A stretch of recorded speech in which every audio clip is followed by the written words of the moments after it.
ज़ैन कुरैशी साहब, एक बार फिर से हम मुज़ाकरात का शोर सुन रहे हैं, क्या वाकई मुज़ाकरात की कोई ऑफर हुई है पाकिस्तान तहरीक इंसाफ को?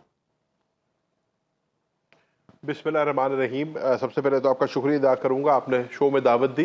देखिए, जहां तक मुज़ाकरात की बात है तो पाकिस्तान तहरीक इंसाफ ने डे वन से ये कहा था कि जब कभी भी हमारे मुज़ाकरात होंगे हम जो है बबांगे दोहल उसका इकरार भी करेंगे और आवाम और कौम को बताएंगे भी।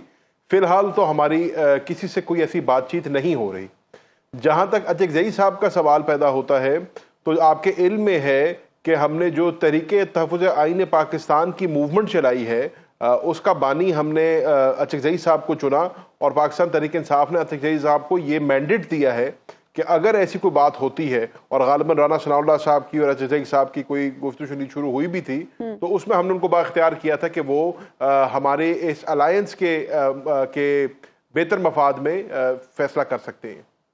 अच्छा ज़ैन कुरैशी साहब, ये बताइएगा कि 22 अगस्त का जलसा मुलतवी किया गया, उस जलसे के इल्तवा से ये तासुर जोर पकड़ा कि आपकी और इस्टेब्लिशमेंट की कोई बातचीत हुई है, कहीं कोई जो विंडो है वो खुली है? ठीक हो गया सर। देखिए, जहां तक 22 का जलसा है यकीनन वो मुलतवी किया गया था, और जब वो मुलतवी किया गया था तो हमें कहा गया था कि 8 तारीख को जो जलसा होगा उसके अंदर कोई रखना अंदाजी नहीं की जाएगी। इमरान खान साहब का पहले दिन से ये मौक़िफ़ रहा है कि हमने जलसा करना है, हमने आइन और कानून के दायरे में रह के जलसा करना है, और हमने हाई कोर्ट की इजाज़त जो हमें मिली थी, जो एनओसी मिला था, उस एनओसी को हासिल करके जलसा करना है। इसलिए अभी तक जितनी भी ताख़ीर की गई है पंजाब में जलसा करने से, उसकी बुनियादी वजह यह थी कि हमारा एनओसी जो है वो आखिरी मिनट पे रिवोक हो गया। उसकी रेवोकेशन के बाद 22 तारीख का जलसा, जैसे हबीब साहब ने दुरुस्त फरमाया, मुलतवी हो गया। तो इस गारंटी के साथ कि 8 तारीख को जलसा होगा, इंशाअल्लाह पाकिस्तान तहरीक इंसाफ की पूरी तैयारी है और बड़े जोरों शोर से हम तैयारी भी कर रहे हैं। हमारे कारकुनान का जो है जोश जज्बा भी बात है। इतनी सादा तो नहीं थी वैसे। 22 अगस्त का जलसा मुलतवी होना और 8 की गारंटी मिलना, जैसे अभी आप खुद फरमा रहे हैं, ये गारंटी आपने क्या राना सनाउल्लाह साहब की मानी है? नहीं, देखिए सर, इसमें तो कोई दो राय नहीं है ना कि अली अमीन गंडापुर साहब एक बहुत ही अहम ओहदे पे बैठे हैं और वजीर आला हैं एक सूबे के। हमने तो उनकी मानी और उनको ये गारंटी दी गई थी। अब माशाल्लाह से हबीब साहब मेरे से तजर्बा भी आपका ज़्यादा है, आप हर चीज़ को समझते भी मेरे से बेहतर है कि अगर सुबह 7 बजे अडयाला के जेल के दरवाजे खुले और खान साहब से रसाई हासिल हुई तो राना सनाउल्लाह साहब तो कम से कम ये नहीं कर सकते। अच्छा, ये बताइएगा कि जो मौजूदा हुकूमत है उस दिन के बाद से, यानी 22 अगस्त की सुबह से ऑनवर्ड, हम सूरत हाल देख रहे हैं कि इसको कुछ परेशानी लाहक हो गई है। ऐसा आखिर आपने क्या किया है जो परेशान है हुकूमत, और वो बार बार ये तासुर रफा करने की कोशिश कर रही है कि आपके और इस्टेब्लिशमेंट के दरमियान कोई बातचीत है या आपके कोई मुज़ाकरात हैं, यानी मौजू मुसलसल वही है? हबीब साहब देखिए, हुकूमत की परेशान होने की तो कई वजूहात हैं। मुल्क की जो मईशत है वो वजह है, जो मुल्क के अंदर बिजली का बहरान है वो वजह है। ये हुकूमत जिस तरीके से मार्ज़ वजूद में आई है ये बहुत बड़ी परेशानी है।